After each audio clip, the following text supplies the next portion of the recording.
Pare, di Uy. ako nakatulog sa inyo kagabi. Ang ingay nyo mag-asawa. Ano naman nangyari? Sinugat na naman ng asawa ko yung pagkalalaki ko eh. Pare, hindi Buti. tama yung ginagawa mo. Eh, babae, pinapatulan mo. Anong hindi tama? Mo, kalalaki mong tao, mapatulog sa babae. Tsaka asawa mo yan, ha? Nandun na Sabi nga ko tayo. sa kanya, huwag niya akong ipapaya, lalong-lalo na pag nandiyan yung mga barkada ko sa kainuman. Oh, pare, nag-asawa ka pala. Eh, ba't barkada pa rin priority mo? Mali ka, pre. Hindi pare, sinasabi ko sa kanya, pag nasa inuman ako, huwag niya akong susunduin, bata maliit. O kaya nga, pare, dapat Hindi sana niya kung hindi siya... kinaladkad mo raw sa harap nila parang Berto, eh. Pagdating sa bahay niya, hindi ka pa nakontento. normal na gagawin ko Inumpog mo yata sa lagabagan to sa Alam mo may sanggol kami. Tsaka pare nung nililigawan mo yan, pinangako mo dyan na bibigyan mo ng magandang buhay. Kasama mo ko nung naligaw dyan, ha. Dot pala, hindi ko na pinakilala sa iyan, eh. Nasama pala ng ugali mo, eh. Hindi mo masama ugali ko pare. Kilala mo ko, pero siya kasi. Hindi ka ba naiiyak, lalaki mong tao? Nabubugbog ka ng asawa? O, ikaw yung demanda ka nun, paano mga anak nyo? Eh, ginalit niya ako eh. Oh, pangako ka pa, mahal na mahal mo.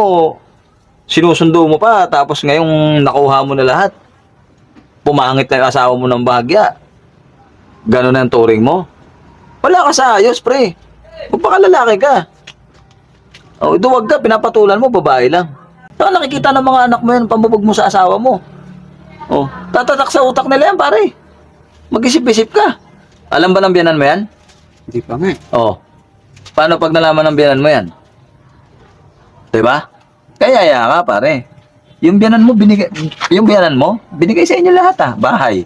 Binigyan ka na hanap buhay. Binenta mo yung tricycle. Oh. Pinangsugal mo, pinasabong mo. Tapos sino sinisi mo? Misis mo rin, ginulpi mo rin yung dati, di ba? Dahil doon sa Hindi kasi, ang ingay-ingay niya. Alam niyong patalo na eh. Oh, pare, kaya nga, imbis ay kakain mo na lang, sinugal mo. Tapos pag natatalo Eh kayo, kung nanalo yun, di ba? pare, Lagi naman sugal, daw. wala namang nananalo dyan. Ang masama doon, pare, bubungtong mo yung pagkatalo mo sa asawa mo. Pare, ginagawa mo punching pag yung asawa mo, eh. Kung ako lang ang tatay ng asawa mo, hindi ako papayag niyan. Oh, hindi tama yung ginagawa mo, pare. Ang laki-laki mong tao, papatulan mo yung babae. Nakikita ng mga anak mo. Pati mga kapitbahay dito, dahil pa naman chismosa rito. Oh, pag nalaman ng biyanan mo yan, o di naghiwalay ka, di nasira ang pamilya mo. Dahil sa bigat ng kamay mo. Lit-lit ng asawa mo kung ibalibag mo. Siguro dala lang ng alak yun, pare. Oh, kagaya nga niyan. Iinom-inom ka, hindi mo kaya. Tapos, pag may kagalit ka sa inuman, bubuntong mo sa asawa mo. Ay pare, ano ka, utak pa lang ka? Hindi, ganyan pare. Dapat di ka nag-asawa.